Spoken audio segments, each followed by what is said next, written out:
क्या आपको पता है मूलाधार चक्र हमारे शरीर की बुनियाद है, लेकिन हमें ऐसा लगता है कि ये अंतिम चक्र है और ये उतनी अहमियत नहीं रखता, लेकिन ऐसा बिल्कुल नहीं है। मूलाधार चक्र हमारा पहला चक्र है और जब हम बात करते हैं कुंडलिनी शक्ति की, तो आप ये समझ लीजिए कि कुंडलिनी शक्ति का घर मूलाधार चक्र है। मूलाधार चक्र के मध्य में ही कुंडलिनी शक्ति निवास करती है और इसे जागृत करने के लिए, एक्टिवेट करने के लिए बहुत ही अभ्यासों की जरूरत होती है। लेकिन जब ये एक्टिवेट होती है तो ये वाइब्रेट करती है और ये सुषुम्ना नाड़ी जो हमारी सर्वश्रेष्ठ नाड़ी है, उससे होते हुए हमारे अंतिम चक्र के पास पहुंचती है। ये सभी चक्रों को भेद कर अंतिम चक्र पहुंचती है, तभी हमारा आत्मा का परमात्मा से मिलन मानते हैं। लेकिन कुंडलिनी शक्ति, ये जो एनर्जी है, इसे एक्टिवेट करने के लिए बहुत ही लंबे अभ्यासों की जरूरत होती है। बहुत समय के बाद जाके ये एक्टिवेट होती है और जब ये एक्टिवेट होती है तो आपके शरीर, आपके मानसिक, आपके आध्यात्मिक बहुत ज्यादा परिवर्तन आते हैं। लेकिन इसके लिए बहुत ही कठिन अभ्यासों की जरूरत होती है। लेकिन हम कुछ अभ्यासों के द्वारा मूलाधार चक्र को बैलेंस करके इनसे होने वाले लाभों को पा सकते हैं और हम फायदा ले सकते हैं। तो चलिए जानते हैं कि इसका स्थान है कहाँ।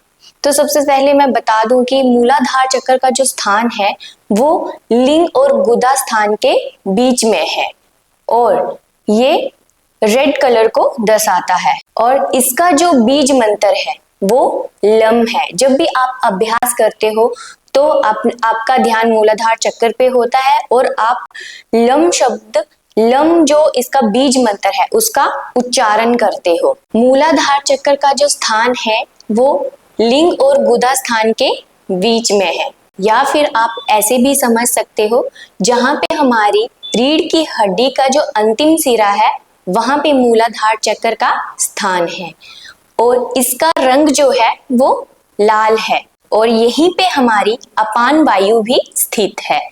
और ये जो है 4 पंखुड़ियों वाले कमल जैसा एक आधार चक्र है और ये 4 जो कमल की पंखुड़ियां हैं वो मन, बुद्धि, चित्त, अहंकार को दर्शाती हैं।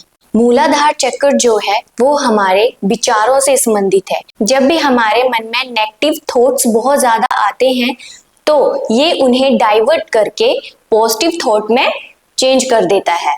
जब आप मूलाधार चक्र को बैलेंस करते हो या जागृत करते हो, एक्टिवेट करते हो, तब आपको शारीरिक और मानसिक बहुत ज्यादा परिवर्तन आते हैं। जैसे कि आप भोग विलास की वस्तुओं से हटके ब्रह्मचर्य की तरफ जाते हैं, या फिर संसार में जो आपकी भौतिक वस्तुएं हैं जो आपको अट्रैक्ट करती हैं बहुत ज्यादा, आपका ध्यान वहां से हटाकर आपको प्रकृति की तरफ ध्यान लगाती है।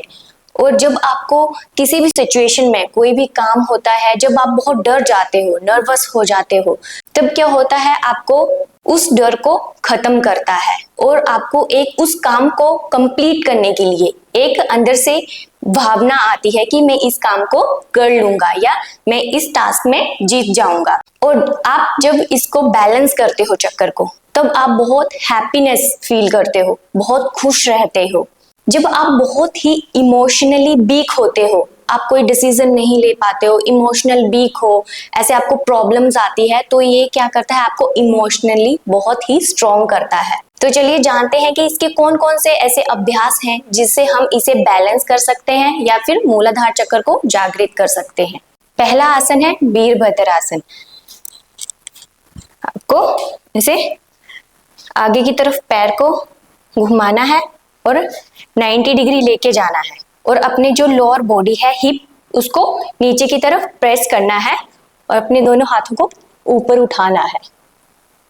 और यही आपको दूसरी साइड से भी रिपीट करना है। जितना आप होल्ड कर सकते हो आपको उतना ही होल्ड करना है और मूलाधार चक्र पे आपको ध्यान लगाना है। दूसरा अभ्यास है देवी आसना या गॉडेस पॉज। तो इसके लिए आपको दोनों टांगे खोलनी है और बाहर की तरफ को पैर को घुमाना है। अगर आपका बैलेंस नहीं बनता है तो अपने हाथों को थाइस पे शुरुआत में रखना है, ठीक है, ऐसे। और जितना आपसे होल्ड हो सकता है उतना ही होल्ड करना है एंड अप आना है। इसे आप रिपीट में अभ्यास करें, जितना आप होल्ड कर सकते हो, 5 सेकेंड, 3 सेकेंड, धीरे धीरे इसका टाइम बढ़ाएं। ये था देवी आसना। अंतिम अभ्यास जो है वो है ध्यान। तो ध्यान लगाने के लिए आप किसी भी कंफर्टेबल पोज में बैठ सकते हो, जैसे सुखासन में बैठ सकते हो, अर्ध पद्मासन में बैठ सकते हो, पद्मासन में बैठ सकते हो, और आपको ध्यान करना है। ध्यान करते हुए आपको उच्चारण करना है लम, जो इसका बीज मंत्र है उसका उच्चारण करना है। या ये उच्चारण आप मन में भी कर सकते हो और आप जोर से इसका उच्चारण भी कर सकते हो। तो शुरू करते हैं। लम लम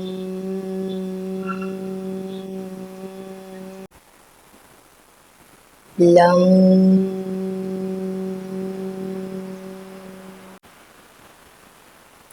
जब भी आप इस बीज मंत्र का उच्चारण करें तो मेक श्योर कि आप जो आपका मूलाधार चक्र है वहीं पे अपना ध्यान केंद्रित करें। वीडियो अच्छा लगा हो तो लाइक, शेयर, सब्सक्राइब जरूर करें। धन्यवाद।